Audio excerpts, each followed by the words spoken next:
Thursday, September 14th. It's the Just Baseball show. You've got Aram Layton and Jack McMullen again because Peter's been a little down for the count, little stomach bug. He'll be back tomorrow. I believe he's going to avoid the IL stints, fortunately. So we're going to get Peter back here for the three of us tomorrow, but just kind of one of those catching up days, I feel like, on the Just Baseball show, Jack, because there's some interesting things kind of going on, but we can't really do those topical conversations just yet. We're going to be previewing the playoffs very soon, so there's no reason to do that. We just discussed the NL wild card, but I am excited to talk about the AL wild card because Max Scherzer unfortunately goes down, and that kind of sent me on a little domino of what is the whole situation here? Every team has a little bit of like an asterisk. So I'm excited to talk about that. I'm going to make my case for CJ Abrams potentially being a star. We're going to check in on a few other things across the league, but this is going to be a very topical and bouncing around type of episode. That's fine. My tummy feels good. I've got Tums. Does Peter know about Tums? He does. I think it's a bug. The bugs just swallow those Tums alive, man. Gotcha. Water, sleep. What? You just got to pee it out, right? That's how sickness works. Yes. You just pee the sickness out and sweat. Yeah. Apparently people think sweat. You can just sweat bad things out of you, apparently. You drink a ton of water, so you pee and you go to a sauna and you sweat. Yes. Yeah. I still don't buy that, but yeah, you never know. No, I'll do it. Listen, anything to get me not feeling like shit. So Peter, hope you feel better soon, man. Yes.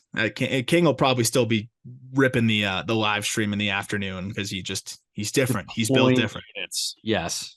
He's built different. But let's start with the AL wild card, man, because we'll start, I guess, with Scherzer and segue that into the AL wild card because it was frustrating in the respect that it finally looked like Scherzer was cruising a little bit. And it just seems like this has been the epitome of like just what has been the last year and a half or almost 2 years for Scherzer, which has just been, you see those like micro flashes and like, oh, there he is. And then he goes down. Or then when he comes back, you're like, oh, okay, he's finally healthy. He finally has the rest. And it just doesn't look the same. And I've never seen a Max Scherzer talk about rest. But before this start, he talked about how, because he got roughed up at the start before, how he's excited to just kind of get a little bit of extra rest, and he knows that's all he needs. To me, this is a dude that knows his body's breaking down a little bit, and he's trying to empty the tank. And I want to see him be able to do that. It's really tough seeing some of the best of our generation kind of go out like this. He's still getting outs. It's not Waino, like who actually, that's another one I want to talk about. Waino gets win number 199. I have no idea how he's making 85 play, but he somehow finessed the win. We'll talk about Waino 200, but it's just tough watching guys go out like this. But usually that's the nature of the beast. Not everybody goes out like David Ortiz or even an Albert Pujols, but his case, even it was misery for 7 years. Like it was a slow death. And Pujols looked very old. Yes. Like even during this time, and he was emptying the tank, but like you could tell that he was emptying the tank as opposed to Poppy, where it was, hey, this guy, it looks like he's got 5 more years of talent in him. And that's just not what we're getting here.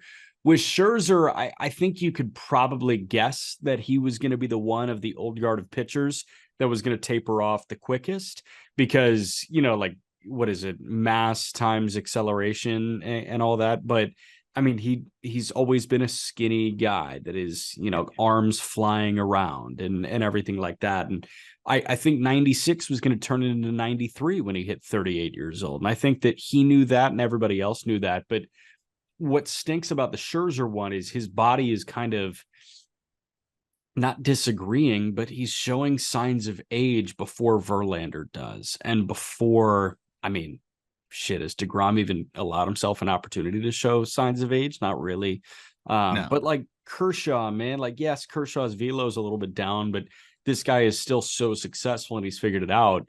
Scherzer, it just seems a little bit more like, okay, old guy pitching still. And I think that's what we've got here. And a tricep issue, I just said this to you right before we started recording. That's not common. Like I don't really think about triceps when I see, pitching injuries. Yeah. I think that's, again, not a doctor, but when your body's just starting to go, remember DeGrom, it was like a million different ailments before the massive ailment. And it just feels like, is your body starting to, just slow down on you a little bit?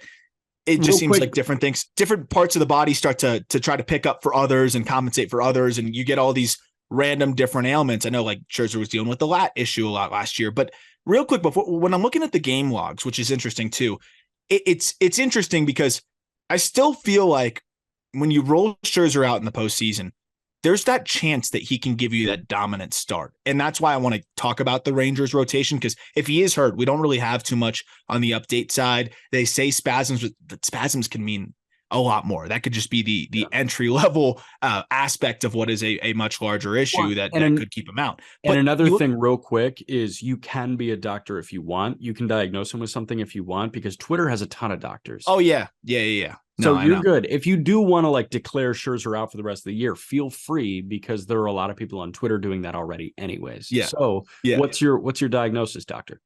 Well, the baseball diagnosis aspect of it here, though, is like he was throwing pretty well. I think he was you take away a couple blowups where he had that 3 2/3. He kind of gets pulled quickly against the Brewers. That was on August 20th.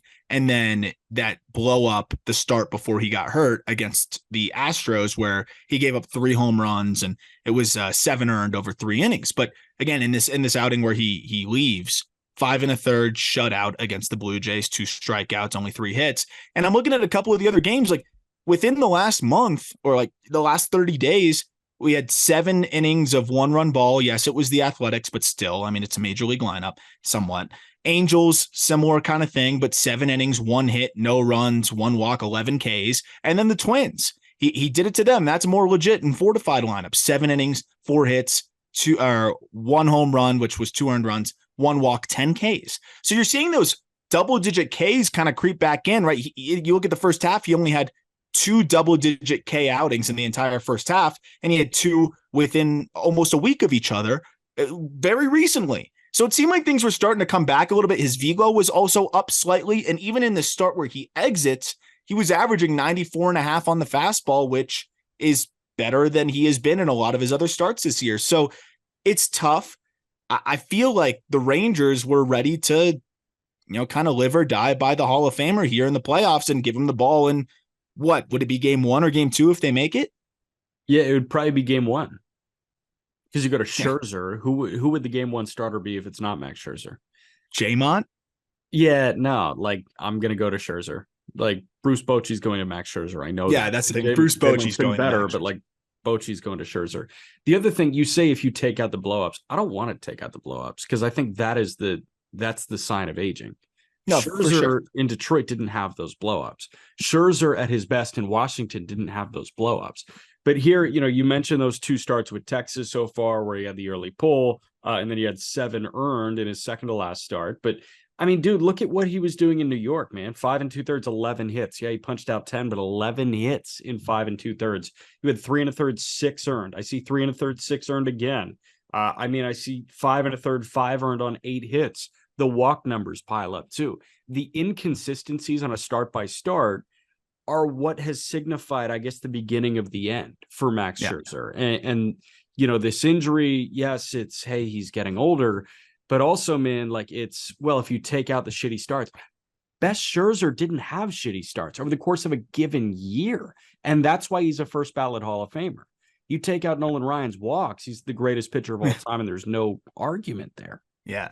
Well, it was funny. It reminds me of, not to take us too far off track here, but I saw like a Phillies account that was like, Kyle Schwarber, if you take out his defensive WAR, he has a 4.5 WAR or something ridiculous like that. Like that's a wildly productive player. And I was like, okay, well, yeah, if you take out the worst thing, the good thing's going to be really solid. Like that was funny to me. I was like, if you take out all the exams I failed, I'd have like a 3.2 in college. Like that to me was a crazy thing. So I do find myself guilty of that sometimes. And I think that's a good point. But what I'm getting at is there's the flashes that were enough that I think he gets the ball, as you mentioned. I know you agree with that point, but let's say Scherzer's out, or even now, like you're not even getting that many of the flashes over the last 1 or 2 starts that we're going to get from him if he comes back. What does this playoff rotation look like for the Texas Rangers if they make it? Because right now, I mean, odds are kind of in their favor. It's really close. You got a 3-horse race for 2 spots between Texas, Seattle, and Toronto. Mm-hmm.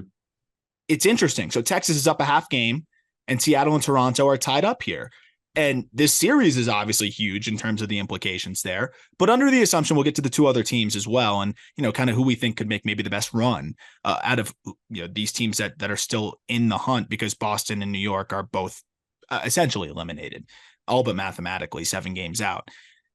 What does it look like? Because Nate Eovaldi is, I mean, they're just happy to have him on the field. And, it was a really ugly inning in the third in his first game back. He didn't even do any rehab. So I try not to put too much stock in that. Then you get 2 1/3 against Oakland.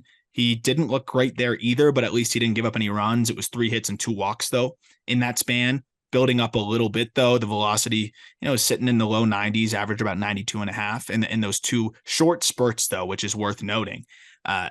What do you do with this rotation at that point? Like, where are you going with your 3-man playoff rotation if there is no Max Scherzer? Jamont's the 1, John Gray is the 2, and a very sheltered Eovaldi is the 3. And sorry, correction real quick. I was looking at the exit velocities off of him. 94 in the first outing where he went an inning and a third, Eovaldi, and then 95 actually in that last outing where he went 2 1/3. So that is encouraging. He went up a tick despite throwing more pitches. That's always good to see. But yeah, I agree. You got to go sheltered Eovaldi with a piggyback. But again, kind of similar, like we were talking about with a couple of these other situations across the game. We were talking about Kyle Wright, but Kyle Wright's obviously less important to his team than Eovaldi is to the Rangers. The next couple outings you get from Nate Eovaldi, I think, is really going to make or break how you approach his usage in the playoffs, I guess, for lack of a better way to describe that. Yeah, I think you could probably forecast that he's not going to give you 7. And in that case, I want to create a tandem of him and Andrew Heaney, or him and Dunning, even though I don't feel confident in Dunning at all. And I saw a good note from Lance Brzdowski. I recently, now that we had him on the show, I'm on his email blast list that he sends out every day. Oh, nice. He gave a Dunning breakdown. I mean, the numbers post All-Star break for Dunning are like what they should have been pre All-Star break for Dunning. Yeah. And this guy had a horseshoe so far up his ass before the All-Star break. And credit to Dunning for keeping that horseshoe there, and credit to Dunning for getting outs. But I mean, it was like a head scratcher. How are you doing this? I would have Dunning in the pen and use him as a long man if needed. But I think the plan should be Jamont game 1, John Gray game 2, Eovaldi with Heaney as the design piggybacker for game 3. And that's not great. It's not good. It's not going to win them a series. Well, especially considering the fact that they've had the worst bullpen in Major League Baseball in the second half. Yeah. And it's tough. Like, I don't want to pile on the Rangers, because no matter what happens, I mean, they could pretty much lose almost the remainder of their games. And this year was a step in the right direction. Yeah. But with how much they pushed the chips forward this year and how aggressive they were, I don't think they mortgaged the future by any means. The system is great. We just talked about how they added Wyatt Langford to an already really good system. Jack Leiter starting to look really good again. Like, this is a very good farm system, one of the better in baseball. But just with the approach and the way they were playing in the first half and the aggressiveness, I mean, they were the biggest buyers pretty much just about out of anyone out there. It just, I don't know how to feel about this team. Let's say they make the playoffs, they get bounced in the wild card. Was this year a success for the Texas Rangers? Yes. I think the only reason we're kind of entertaining the idea that it wasn't a success is because they were the best team at baseball at a certain point before the All-Star break. Yeah. If they weren't, if they were consistently second in the AL West, if Houston came out of the gates and they looked like the best team in baseball and they looked like the runaway winner of that division, then I think we're calling this year a resounding success that Texas is even in the conversation for a wild card hunt. So, it's almost like you don't want to hold the best start you can possibly imagine against them, but that's what we're doing subconsciously. Yeah, no, 100%, because our expectations shifted very quickly when they were pacing baseball in a lot of important areas, especially just in the win-loss column. So before we move on to the other... Real quick, it's so hard to remember opening day, but if you do remember opening day, you were not talking about the Texas Rangers as a World Series contender. You weren't. No. We said they were the most volatile rotation in baseball because they could be the best, they could be the worst, they looked closer to the best and the worst, and that lineup Yeah. somehow came out of nowhere, and Leody Taveras hit 310 for the first 80 games of the season. So, like, Yeah. it's impossible to remember opening day, but if you do remember opening day, remind yourself that you did not have the Texas Rangers winning the World Series on opening day. Yeah. No, and that's a great reminder of like how our expectations kind of shift and we kind of forget where we were at before. And before we move to the other teams, I do want to say, like, you look at some of the pieces that they're now sure of, and also beyond that, Corey Seager. I mean, this guy looks like he's going to be a perennial MVP candidate. I was nerding out, spent about an hour just looking at his swing from different angles, and I'm like, this guy like hacked it. This guy figured it out to another degree, and I think you can count on him being one of the best players in baseball moving forward. And then we know what Semien has been able to do. And you see the young pieces and an Evan Carter coming up and some of the contributions that they've gotten from other guys. And really good news that Adolis Garcia's injuries, we don't know how he's going to be the rest of this year, or if he's going to come back and be able to do much, but at least he's not out for next year. Like, there's a lot of reasons to be optimistic. You're going to get DeGrom back. Hopefully. Is there hope by the end of next year? Is there any glimmer of hope at that point? Maybe it was July, right? Yeah, it's probably unlikely. Second TJ. Highly unlikely. Yeah. But I mean, at least he exists on your roster, and he hasn't really done that for them this year. Like, it's interesting. And I'm excited to see how they build. Of course, bad luck with Josh Young going down as well. Like, I think people also are realizing how important he was to this team. And, just it's a really fun ball club that I think is going to be good for a long time. And it's just kind of one of those things where maybe they got over their skis a little bit this year. We shifted our expectations, and maybe it's kind of coming back down to earth a little bit, and some bad luck. I trust Chris Young to kind of make the right moves and get them in the right place for next year. And I think there's going to be a lot of people that are very excited about them next year, but it's really hard for me to put them in the same conversation, even as Seattle and Toronto, because I just feel like Seattle and Toronto are more built for the playoffs and just have less warts, I guess, when you look at the roster. Not that those rosters are perfect, but I just feel like they're more fortified for the postseason. Is that fair? It is fair. My worry is Toronto's got to get there. And I just don't know how I feel about Toronto, frankly, getting there. Like, I feel good about Gausman giving them consistently really good starts. I feel good about some assortment of Barrios, Bassett, and Kikuchi, giving them, like, of those three, two are going to give them good enough starts on a per turn basis. The one that kind of gets me is like Ryu and the rest of that bullpen. And dude, I mean, yes, Davis Schneider has been so much fun. Yes, like Bichette has been consistent, but we still have not seen this offense like fire on all cylinders. I was so excited for a 2-week stretch where they were just unfreaking believable. We've not gotten that this year once. So that's my concern. Like, I think Toronto's so dangerous, but if I had to like stack these three right now, it goes Seattle far and away as the top dog, and then Toronto slightly in front of Texas. I mean, it's funny because you look at Seattle and you look at the rotation, and it's not even close when you compare Seattle's rotation to the other two teams. But conventional thinking would say, oh, well, the other two teams have better offenses, right? And well, you look at the second half, Seattle's fourth in Major League Baseball in WRC plus. They add Jared Kelenic to the fold. And we've kind of been all over the map on Seattle because the Just Baseball show, especially Peter Apple, very bullish on this team. And they were very frustrating through points. And even now, like they've been much better and they're playing really good ball overall. But then you look at the last 10 games, all of a sudden they're 3-7. And we talked about the kind of the ebbs and flows of this team and, how every time we think they're going to kind of separate themselves from the pack, they kind of let themselves drop right back in. But I don't see any of these three teams really separating themselves. I think with Seattle's rotation, they're going to consistently at least be in ball games. I'm worried that Texas with the bullpen and now Scherzer going down and that Dunning being more important now in that rotation, like there's some issues there. And Toronto, like I don't really know how to feel about Toronto. The offense has been fine in the second half. I'd say better than fine. It's been pretty good. 113 WRC plus. I wonder how much of that is Davis Schneider. They're hopefully going to get Matt Chapman back. They're hopefully going to get some other guys back before the end of the season.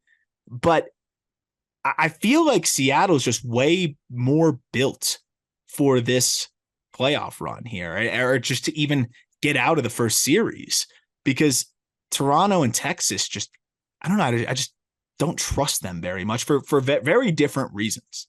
Toronto is in the 10 range in team OPS this year, but in terms of runs scored, which is like, we forget the most important offensive metric in terms of teams. Like if you look at teams, it's not, yes, it's WRC plus, but like it's also runs scored. Like how many runs have you scored this year? Because that's how you win games, right? You win games by scoring more runs than that the is other true. team. Yeah. Toronto is league average when it comes to scoring offense this year. In runs scored, they are around the 15 range. They are around the 15 range in homers this year as a team.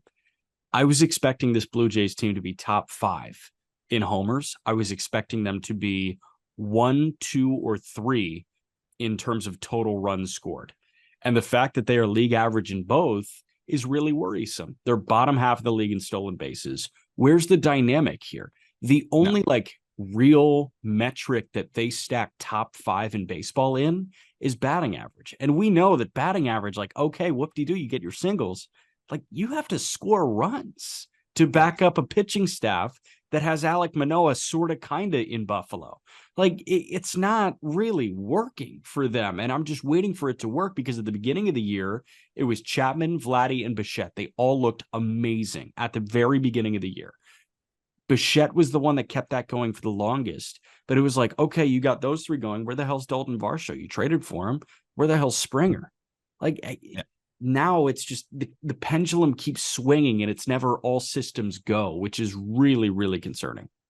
And Vladdy, I think you got to look at Vladdy and say, I mean, that's one of the biggest. He's the poster boy for this because he's been league average, but he's been disappointing.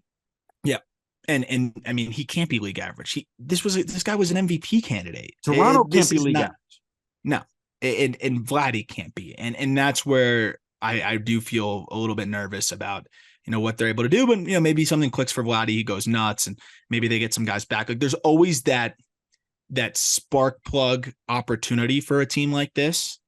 But then you look at Seattle to kind of wrap up on the AL wildcard conversation. And as long as the guys like Teoscar Hernandez and of course J-Rod, who is still just being J-Rod, which is great. 30. But I'm looking more at the Teoscar Hernandez's of the world, who's been much better. I'm looking at JP Crawford, who's been awesome in the second half.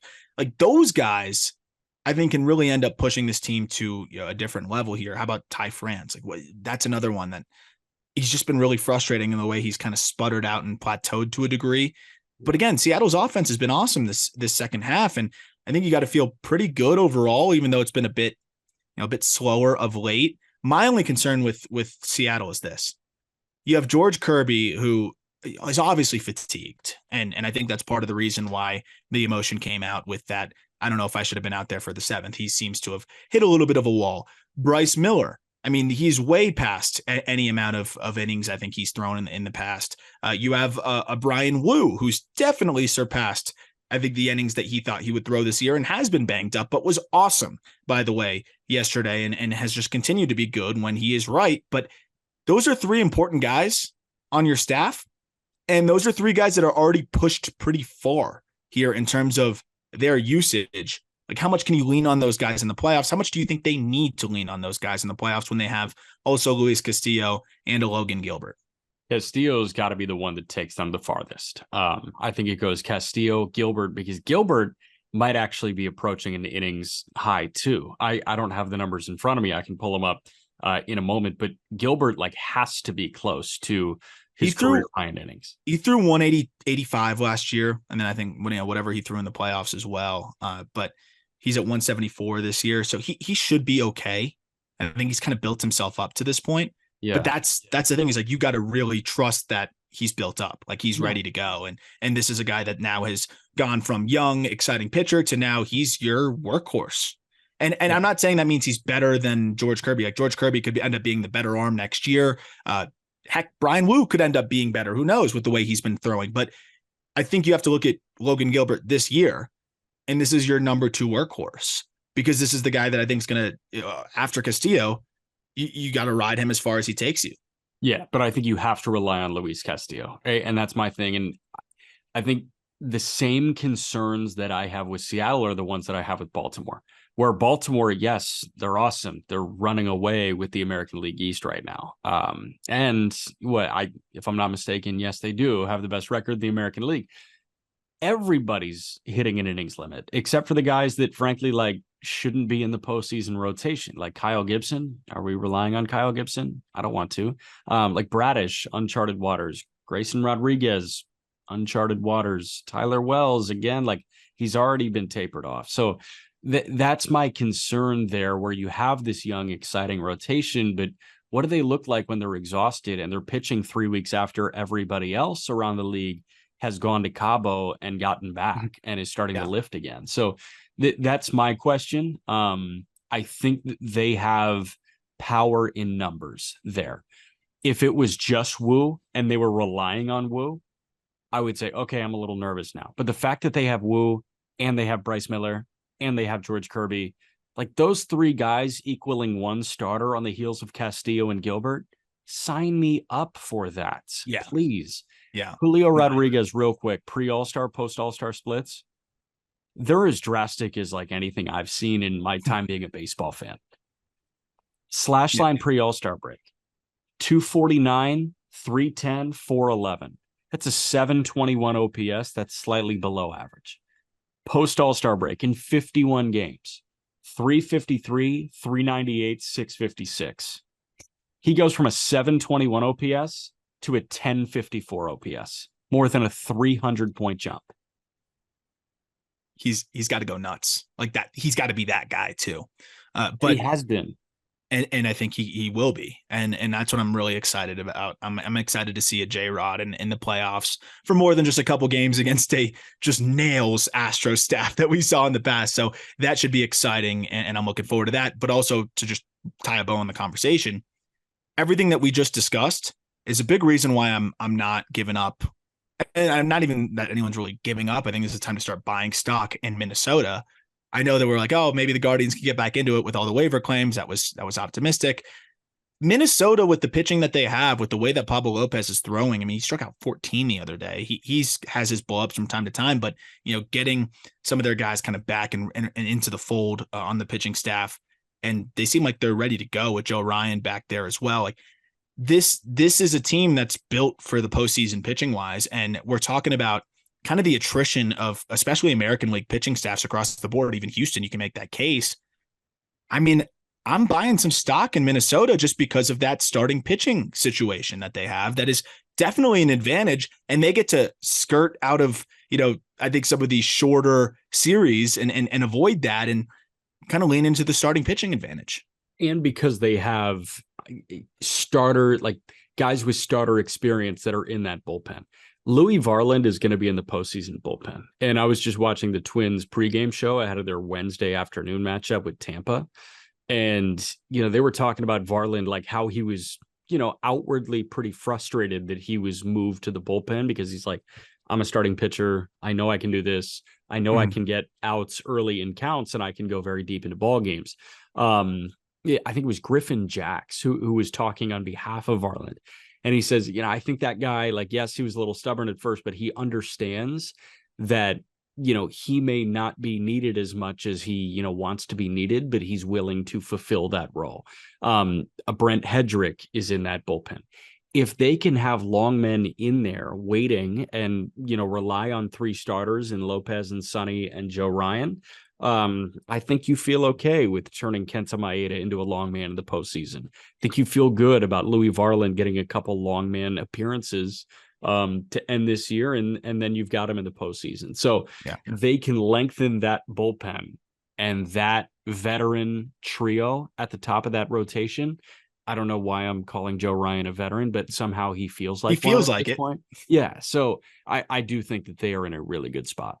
What's wild is Chris Paddock's on the mend. I don't know if they're going to really throw him into the fire there, but he's a guy that's already rehabbing now and has made a couple of rehab appearances and has looked good. I don't think he can though, because he was on the 60. He wasn't on the 40 man on September 1. So that's true. He couldn't even play in the postseason. Yeah. It's just wild though, looking into next year, just an embarrassment of riches starting pitching wise. And Keuchel's starting for them right now. Oh yeah, I know. I know, which is crazy.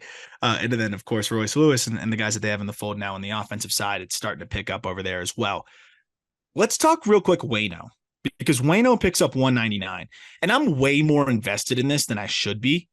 I really want to see Wayno get 200, and I feel like Wayno really wants to get 200 because, I mean, of course, this has been a really tough year for him, and Wainwright's one of the most likable guys in the game, and we wondered if he was going to kind of ride off into the sunset last year with, you know, his longtime teammates Albert Pujols, and then of course Yadier Molina, and it just seemed like it would have been perfect for him to do that. For whatever reason, you know, he decides to come back for one more. And, you know, maybe it was to compete and play for a big opportunity, play in the playoffs one more time, because, you know, we thought the Cardinals could do that. And not only have the Cardinals sucked, Wayno's been really, really bad. It's just another guy where you just see the body, it's just not there anymore. He's 40, what 42 now at this point. So it's been tough, a 7.95 ERA, but he somehow just kind of finesses his way to a quality start last time out, and he picks up win 199. The good news about the Cardinals sucking is that they can let Wayno go and he can keep throwing. And I hope he gets maybe 3 more starts here. I definitely will get 2 more.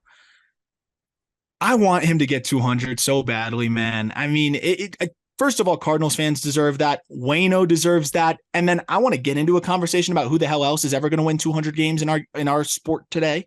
But I mean, are you as invested in Wayno getting to 200 as I am? Because I would really love to see it. It's going to feel really good. And I saw the video of him hugging everybody as they walked back into the clubhouse when he got them the win. And he said to Ryan Helsley, "You're never on the hill when I am." And like, that's not good because that's the closer of the St. Louis Cardinals. And he's never on the mound in the same game that Wayno is.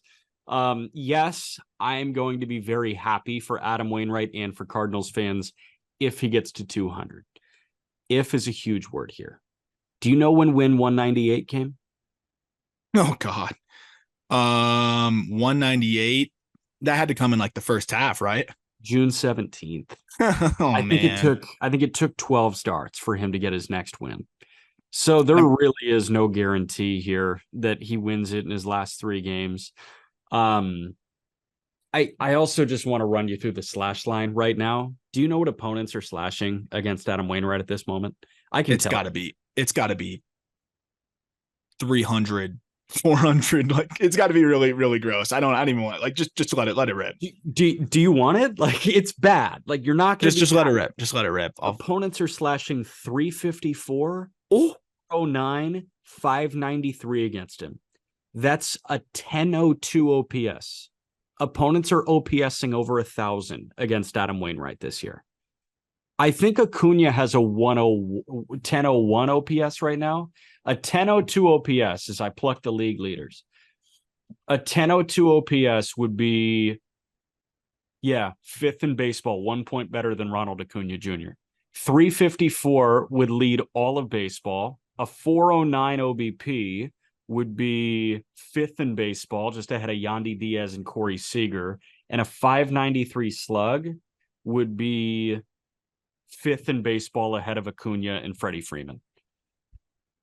Man, I don't mean to like disparage Wayno because he's had such a phenomenal career. Why stick around for this long when like this is happening? Yeah, I don't know if he knew it was going to happen like this, but I'm glad he's finishing it out because the team sucks. I think if they were good, obviously he would not be doing this. Yeah. But there was that home run that he gave up. I think it was like the first pitch of the game to Ronald Acuna, where it was 85 just right down the dick.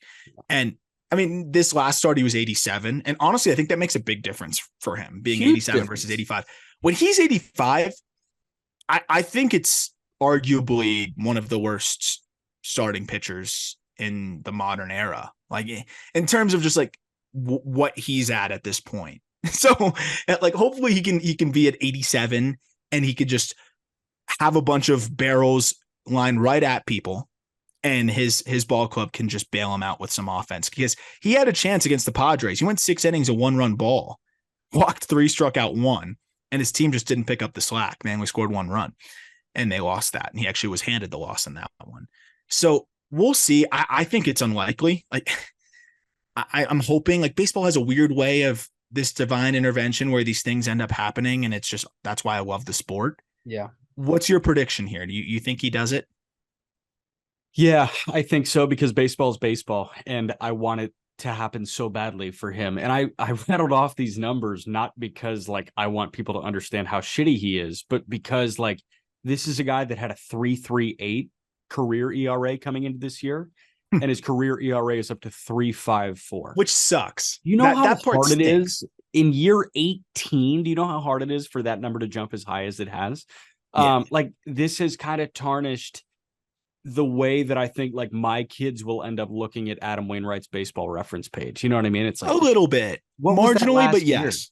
But Marginally, but yes. we're going to need to rely on anecdotes as Well, opposed to a guy like Ortiz, where, you know, your kids say, damn, David Ortiz was awesome when he was 40. And I'm going to say, yeah, I agree. With Wayno, they're going to say, man, this Cardinals pitcher sucked when he was 41 years old. And I'll be like, yeah. yes, but he was so good before then. It's funny when you look at the way it'll stack up like all time in terms of like ERA, career ERA. He probably dropped 100 spots. Yeah, 50 to More. 100 spots. But to go to now how hard it is to win 200 games in today's game. You know, active leaders in terms of wins. Justin Verlander has 255. Zach Greinke has 224. Scherzer has 214. Kershaw has 209.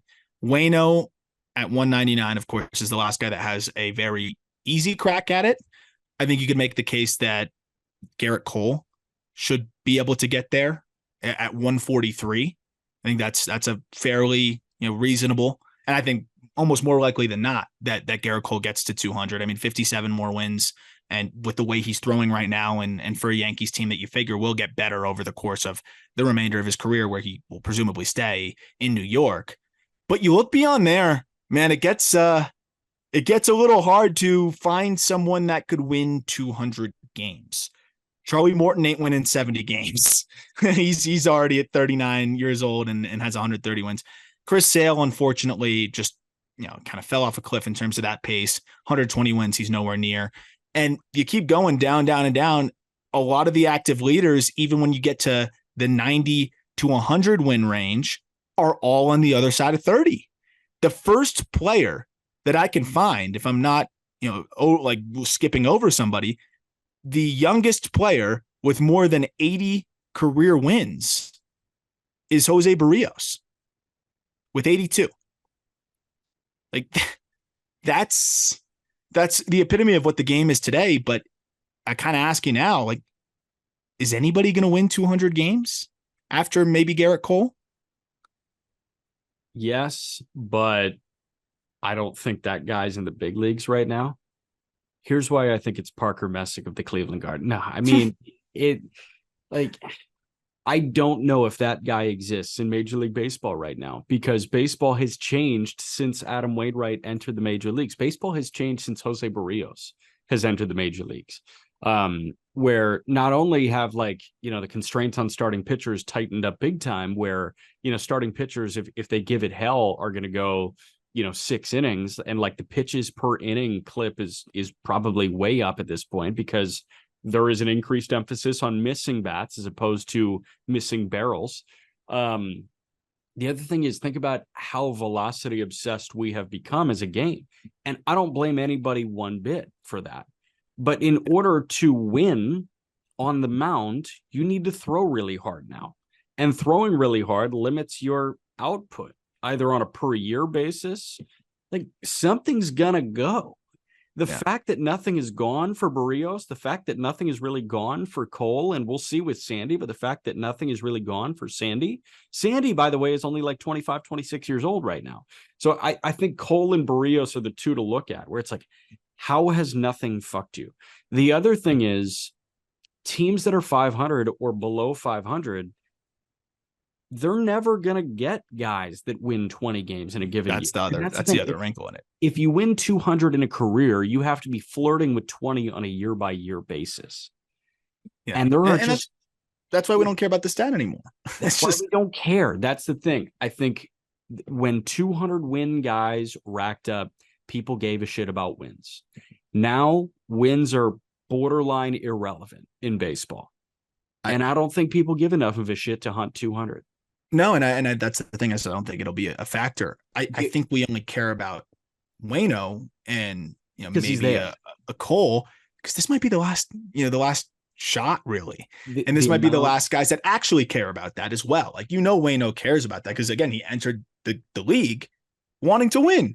I'm sure a couple hundred games. Like that was what you thought of. And it's different now, but that's something that, I'm excited. Like I want to see that for Wayno. I want to see it for the Grizzly vets in this game. And then, changing of the guard, maybe it'll be strikeout thresholds that we look at that, become more of this commonplace. I don't think people look at strikeout numbers and say, oh, like that's the number that really solidifies you as a Hall of Famer. That might end up being the new norm. And that'll be fun too. That'll be totally fun too. And I think there's already some of that, but I think it'll just continue to be more of the case as we move forward. Yeah, I don't think the 3,000 strikeout guys are going away. I think that we will have a whole bunch of 3,000 strikeout guys, and it's going to become like the 3-point leaderboard where we just see them all in the 2030s and 2040s. And it's like, oh, wow, like we really bumped up the strikeout numbers, didn't we? And like the answer is yes. But yeah, man, like you ask a pitcher coming up, hey, what are your season goals this year in the minor leagues? Oh, I want to get to the big leagues. Okay, what are your season goals? Like if you were to compile every single number you put together, what are your number checkpoints this year? Oh, I want to throw 120 innings in the minor leagues or something. Or in the big leagues, I want to get as close to I can as 200 innings. I want to strike out 200. The lofty goals are, Strider can say, I want to strike out 275. Yeah. I want to have an ERA sub 3.5, or I want to have a sub 3 for the best. Nobody's saying I want to win 15 games in the big leagues this year. No, nobody cares. They'll cite whip and batting average against before wins. Yeah. I mean, it's fair because that's what translates and that's what gets you paid nowadays. Guy that just broke in that I know has been a journey for him and you've seen a part of it. Will make his big league debut as we're recording this. By the time you're listening, he will have already made it for the Washington Nationals. Jackson Rutledge. I want to tee you up on this because I know you have nothing but great things to say about Jackson Rutledge, the person, but real quick before I toss it over to you, I mean, Jackson Rutledge was 17th overall pick out of San Jacinto College, which that is a powerhouse JUCO in Houston. And he was the buzz of all buzz, like the data that he was churning out, the velocity, the projection at a 6'8", frame. You had to just be so excited about what he could possibly be. And then injuries just really derailed him. And we didn't really know if he was ever going to really be able to get to the big leagues. I think there was points where you see a 7.68 ERA in 2021 at the lower levels. And you're like, man, I don't know if this is ever going to come together. And 2022, he's banged up at a 5 ERA in low A. This guy's not climbing anywhere. And then they assigned him straight to AA this year, 3.16 ERA, really solid numbers. And then AAA, he holds his own to a 4.4 ERA. Look, I don't think he's going to be the first round pick guy that they were hoping he'd be, but it's pretty awesome that he made it to the big leagues and he's had, quite the path. And I hope he can stick around. And I think he's got the talent to stick around. Yeah. And it's from the work. Because it's really hard for big dudes like that to stay in baseball shape. Like that's kind of what I'm realizing. You have all this mass and, you see a lot of these professional athletes after retirement, they just kind of like quickly balloon because they're so used to this like intake. Like think about how much protein and how many carbohydrates they put in their body on a daily basis because they're burning so much. With Rutledge, that guy, I saw him in short season after he was drafted, and that guy took as good a care of his body as anybody that I've ever seen. And the pitching coach in Auburn, New York, I asked him about Rutledge, and he was like, I stay out of that dude's way. Like there are some pros where, I want to like, I can help. They ask me for help. There are some guys where, I offer my thoughts and there's that like Rutledge, he didn't stay out of his way because he was a dick. Like, and Rutledge was like, I don't need your help. I've got like a travel pitching coach, whatever. It was that guy knows pretty much more about his body and his pitching than I could ever push onto him. Yep. So like, he's a guy that's constantly videoing what he does. And this was a guy that had a band routine when nobody had band routines. The fact that he is 6'8", 250? 6'8". Yeah. Yeah. He's 6'8", 250, 260. That's a very clean 250, 260 at 6'8". Would it be nice if he could throw 99 at 200 innings a year? Yes, absolutely. but you just don't get those guys, man. Like you have to be Tyler Glasnow's standing backflip at 6'8". Like that guy has some sort of God-given, freak nature thing that, very few people have, and people that large, unless you're Randy Johnson. And I believe a lot of Randy Johnson was God-given. It's really hard to stay healthy for a long period of time. So Rutledge, I think he found the way to optimize his, kind of day to day. And I think he found a way to push his body to the brink at such a young age that, like, all of a sudden 6'8", 250 kind of crashed a little bit. But it's so cool to see this guy kind of fight through that, muscle up, and be more in tune with his body now. Yep. I don't want to say like I don't care what it looks like, because I'm rooting for, a ton of success as a starting pitcher. But if this guy, ended up coming out of the pen in 1 inning spurts and he's a 6'8" reliever, dude, he might get back to 99. Well, and there were questions as to whether he'd even get to the show. I'm sure he had doubts at times just because of the health issues that he was having. And he's kind of tweaked the mechanics a bit. And now the velo is really ticked up. I'm looking at the last handful of starts. Real quick, Nats went back to back Mason Denneberg and Jackson Rutledge. And that could have been really bad. Denneberg, I don't think ever played above low A. No, that could have been a disaster. And I liked the Rutledge pick. Denneberg, even at the time, I was like, ooh, that's an interesting one. But I think there's a world where things click for Rutledge at the big league level.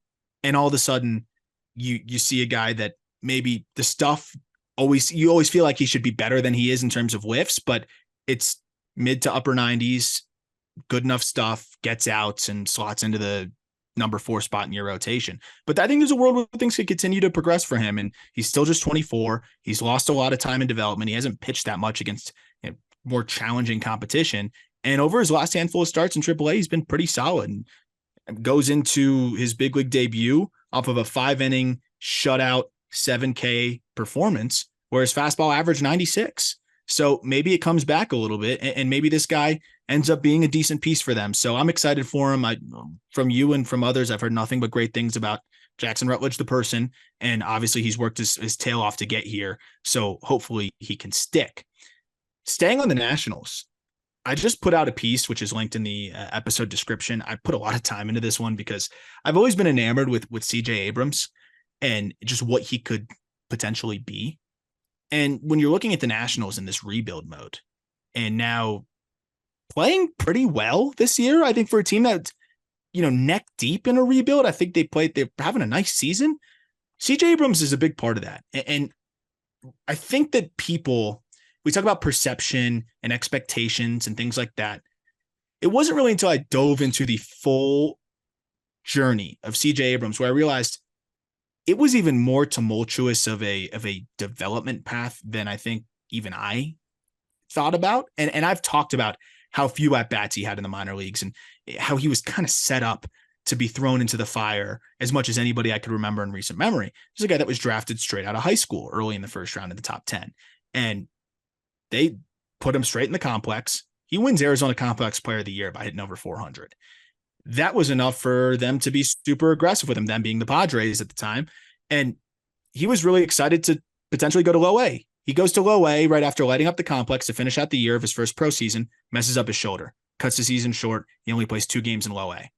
Then you have 2020, which is COVID canceled, so he doesn't get to get any more games under his belt there. And then he's playing at the alt site. Definitely that's part of it that's hard to quantify and hard to build into the whole aspect of like what is he developing there. Obviously he developed plenty, but you still have to get live at bats, and they were getting live ABs, but in a real game setting to truly develop. There's no scouting reports. They're just playing ball out there for the most part, and you're working with the big league club. But that was a good part for his development, and he showed out enough there that when 2021 rolled around, they sent him straight to AA as a 19-year-old. And he goes straight to double, and he rakes. And I thought that was a crazy assignment. But in double, he hits 296, 363, 420 slash line, and looked like he was rolling. Then he gets hurt again. Freak injury, collides, breaks it or fractures his tibia, tears something in his knee, out for season. So there we go. Momentum killed again. Then in 2022, he impresses so much in spring training that he makes the team out of camp. So this dude makes his big league debut, having only played 82 minor league games and 32 of those came at the rookie level. And you're expecting this guy to try to survive at the big league level, not only survive, contribute for a Padres team that was in absolute win now mode. He struggles. They send him back to AAA. Then they bring him back up. He struggles again. And then they trade him. And then the Nationals send him to AAA. Then they bring him back up. And he just has this roller coaster of a year where it was frustrating. And I think that was the year last year where people started to forget how talented CJ Abrams was. Because if he just had a traditional development path, he would have turned into number one prospect in baseball, hitting home runs all of a sudden. Are like, oh my God, this guy's an 80 runner and can hit like this. The defense is coming along. Like, they were putting so much responsibility on this kid to not only hit at the big league level, play everyday shortstop. And I just think he was in fight or flight mode the whole time, and it really stunted the development. I break it all down in the piece, even with video and numbers to back it all up. But the reason why I want to highlight Abrams is he was a little slow out of the gate in the first half, and then has been fantastic in the second half. And when I dove into the data, I dove into the swing, I dove into some of the video that I was able to gather, because of course at the big league level, it's so much easier to get all the different angles. This looks like a dude that is just about to break out and is scraping the surface of what I think is going to be a very, very good player and a cornerstone for the Nationals at shortstop for a long time. He is still 22 years old. That was the big thing. This guy, you would think he's 25 by this point, but I'm going to run through guys that were born in 2000. CJ Abrams was born October 3rd, 2000. Guys that were born earlier than CJ Abrams. So guys with 2000 birthdays that are older than CJ Abrams. Ben Joyce, Cedon Rafaela, Quinn Priester, Oslevis Basabe, Johan Rojas, Lawrence Butler, Bobby Witt Jr., of course, Witt got there so quick, Endy Rodriguez, Alec Thomas, Sal Frelick, Wade Meckler, Colton Cowser, Bo Naylor, Logan O'Hoppe. All these guys are older than CJ Abrams. They were on our midseason update. They were on our those guys. Midseason update, and what you said in the TLDR wasn't like, hey, older for this prospect class. Like Josh Young was old. Like Young is like 3 years older than him. But like Abrams, dude, I had this conversation about Trent Grisham too. And it's like, people forget that Trent Grisham is sneaky only like 27, 28 years old, because he's gone through so many different arcs in his career already. Abrams, there have been like 4 different arcs in the last 2 years from CJ Abrams. Hell, the last 3 years from CJ Abrams, even when you look at his minor league trajectory too. Like, it's so easy to forget that this guy has so much time, and he got such an early start to his major league career. The fact that he is scraping the surface right now and looks comfortable in the major leagues at 22 years old, he's not behind the 8 ball. You can call it a slow start, but he could have been in Double-A at this point. And the thing, do you remember, like, for how long have I been pounding the table? And if he was in Double-A, by the way, he'd be lighting it up, and he again would be one of the best prospects, if not the best prospect in baseball. Pounding the table. People don't realize how much power CJ Abrams has. I kept saying that and kept saying that and kept saying that because he's long and lanky, but everyone just thinks, oh, speedy slap hitter. Well, first of all, before I get to the power, he was 7 for 11 on stolen bases in 90 big league games last year. You can talk about the new rules. Of course, that helps a little bit. You don't go from 7 for 11 to 41 for 44. He is the most efficient base stealer of anybody who has stolen more than 30 bags, and he's in the top 5 in stolen bases. So he's already become one of the best base stealers in Major League Baseball. So that's one side of it. Then to wrap up on this, 18 home runs on the year, really solid. A majority of those have come in the second half. He's at 11 home runs in his last 60 games. If you pretty much look just from July 1st onwards, he has been a different kind of hitter. He's hitting the ball hard. He's hitting the ball in the air. He's leveraging his body better. He's lifting the ball more in terms of just consistency. And I highlight all those metrics in the piece. But I'm not comparing him to Trey Turner. I don't want to do that to him yet. But the thing that's interesting with Turner is he was always speed and hit, and let's see if the glove comes along. And people kind of slept on how much power was in there. And he got to the big league so quick off the speed and the hit that we kind of forgot that there's more development to be had. And then he grew into more power at the big league level and learned how to leverage power at the big league level. Abrams, he's put up 112.5 mile per hour exit velocities this year. Like, that is borderline flashing plus power. And so if he's an above average power guy, like, he might get into that in year 2, year 3, year 4. We saw Christian Yelich not get into his power until year 6. And it's similar, that skinny, long levered, try to control the body type guy. The defense is continuing to be a work in progress and has come along as well. So I'm just looking at him through that lens, and I'm like, this guy can finish his development at the big league level and may not even really show us what he can be until he's 24, 25. And that might be an all-star. I think it is. I think it's perennial all-star. And that, I think, is what people were dreaming on. Like, I guess going into last year, do you remember where you had him on your top 100 going into 2022? High for 10? Sure. Yeah, I'm almost positive. Yeah, I think he would be top 10. I think he might be top 5. Yeah, like, but, you know, you don't put a guy there if you don't firmly believe that he has perennial all-star upside. And he does. He has perennial all-star upside. And the fact that we're starting to get glimpses of that at 22 years old is commendable. Yes, he's got the sneaky juice like you're talking about. But the thing that like jumps out to me too, and you highlighted in the article, is, I mean, this guy like not only is a really good defender, he's a great defender at shortstop. Great. He's definitely getting there, which is really fun to see. It's the only thing is like the range. That's why he grades bad in OAA, but like that's going to come. He's fast as shit. He's going to be rangy. Dude, a year and a half ago, we were talking about this guy like, hey, he should probably make the move to center field now. Yeah. Yeah.